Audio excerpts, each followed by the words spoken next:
Welcome to the deep dive. Today we're tackling a really key part of business finance in Nepal, depreciation, specifically under their tax law. Right. It's basically about how the value of business assets, buildings, computers, equipment, decreases over time and how that's treated for tax. Exactly. And our mission really is to unpack Nepal's Income Tax Act 2058 on this, try and pull out the essential insights for businesses operating there. Because it really does matter, doesn't it? It's not just an accounting tick box. Not at all. I mean, understanding depreciation is fundamental. It's about matching expenses to the revenue they help generate, recovering capital investment over time. And crucially, getting those tax deductions right, it affects your bottom line directly. Absolutely. It gives a truer picture of your financial health and, yeah, impacts your tax bill significantly. Okay, so how does Nepal actually approach this? What's the system? Well, they use what's called a pool-wise reducing balance method. Pool-wise, so grouping things together. Yeah, precisely. You group similar types of assets into pools or blocks. And then each year, you calculate the depreciation charge not on the original cost, but on the remaining balance, the written down value of the entire pool. Ah, okay, so it's on the declining balance. Right. And the interesting effect of this method is that your depreciation deductions tend to be higher in the earlier years of an asset's life, and then they gradually decrease. Which can be good for cash flow early on, I imagine. Definitely. That front-loading of the tax benefit is a key feature. So what are these pools or categories then? How are assets grouped? The Income Tax Act sets out 5 specific categories, or blocks as they call them. Each has its own depreciation rate. Okay, let's run through them. What's first? Category A. This is primarily buildings and other permanent structures. The rate is 5%. 5%. Okay, seems reasonable for long-lasting assets. What's next? Then you have Category B. This is a big one. Computers, data processing kit, office equipment, furniture, fixtures. That's at 25%. Wow, 25%. Much faster depreciation there. Reflects the shorter lifespan of tech, I suppose. Exactly. Then Category C is automobiles, buses, minibuses, basically, vehicles. That's set at 20%. 20%. Okay. Category D covers construction and earth-moving equipment, plus sort of a catch-all for other depreciable assets not listed elsewhere. That's 15%. 15%. Got it. And the last one, Category E. Yes. Category E is a bit different. It's for intangible properties, things like patents or copyrights, that have a definite useful life. The depreciation isn't a fixed rate. It's calculated based on that useful life. So you'd spread the cost over how long you expect it to generate value. Pretty much, yeah. Yeah. So getting the classification right is, well, obviously critical. Put an asset in the wrong block, you get the wrong deduction. Makes sense. Now, I heard there are also rules about when you buy the asset during the year, it affects how much depreciation you can claim. That's right. It's about how long the asset was actually used or available for use in that income year. So it's not always the full percentage rate. No, if you acquire and start using an asset and it's part of the pool for more than 6 months of the income year, you get the full year's depreciation allowance for that asset's addition. Okay, more than 6 months. Full whack. Uh-huh. If it's used for more than 3 months, but less than or equal to 6 months, you only get 2/3 of the normal depreciation amount calculated on that addition. 2/3, right. And if it's used for 3 months or less in that first year, Let me guess, 1/3. you got it. Just 1/3 of the calculated amount.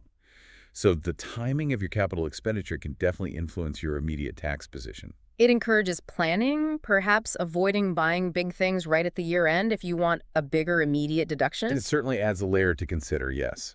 What about getting rid of assets?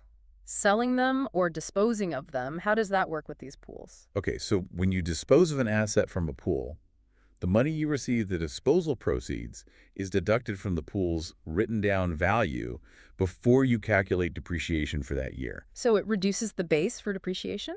Correct. But there's a catch. If the total disposal proceeds you deduct from a pool exceed the pool's written down value at the start of the year, plus any additions. Meaning you got more back than the remaining book value of the whole pool? Exactly. That excess amount is actually treated as taxable income in that year. They call it excess incomings. Ah, so the tax authorities sort of claw back some of the previous depreciation if you sell things off for more than their depreciated value within the pool system. Precisely. It prevents you from, say, depreciating assets heavily and then selling them for a high price without any tax consequence on that gain relative to the pool's value. Makes sense. Okay, let's quickly touch on the financial statements. How does this all show up? Well, on the income statement, the depreciation charge for the year is an expense. It reduces your profit before tax. Okay, standard expense treatment, balance sheet. On the balance sheet, the cost of your assets stays there, but you build up a contra account called accumulated depreciation.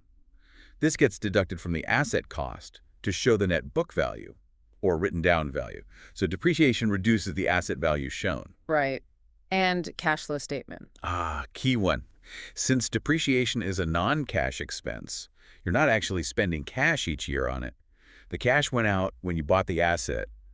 It gets added back to net profit when you're calculating cash flow from operations. Because the profit was reduced by something that didn't involve a cash outflow in that period. Exactly. So while it hits your profit, it doesn't directly reduce your operating cash flow for the year. Which brings us back to the tax significance. The main point here is Reducing taxable income. That depreciation expense directly lowers the profit figure that your income tax is calculated on. it acts as a tax shield, basically. That's a perfect way to put it, a tax shield. But, and this is crucial, you must follow the rules. The Income Tax Act, the pool method, the prescribed rates. Yeah, compliance is non-negotiable, I assume. Yeah. The Inland Revenue Department won't be amused by creative accounting here. Absolutely not. Incorrect claims, wrong rates, wrong pooling that can lead to reassessments, interest, penalties. Yeah. You need robust record keeping. Good records are key. And just briefly, is tax depreciation always the same as what a company might use for its internal financial reporting? Not necessarily. Companies might use different methods, like straight line or different useful lives for their published accounts based on accounting standards. This can create timing differences between accounting profit and taxable profit. But for tax purposes in Nepal, you have to use the prescribed method and rates. Okay, important distinction. So let's just quickly recap the core elements for Nepal. Sure. Depreciation under the tax law is that systematic allocation of an asset's cost over time. Using the mandatory pool-wise reducing balance method. Right. And adherence to the 5 specific asset categories or blocks, each with its legally defined depreciation rate. Block A for buildings at 5%, B for computer office gear at 25%, C for vehicles at 20%, D for construction other at 15%, and E for intangibles based on life. Got it. Understanding this isn't just about ticking boxes for the tax return. No, it's fundamental for managing your tax liability effectively and actually for making informed investment decisions too. Definitely. So here's something to think about as we wrap up. Those different depreciation rates, 5% for buildings, 25% for computers, 20% for vehicles. How might these specific rates influence a business's decisions in Nepal? What types of assets does it make more tax efficient to invest in, at least initially? That's a great point. What might these different rates signal about the government's view on the economic life, or maybe even the importance of these different asset types? Something to chew on. Thanks for diving deep with us today.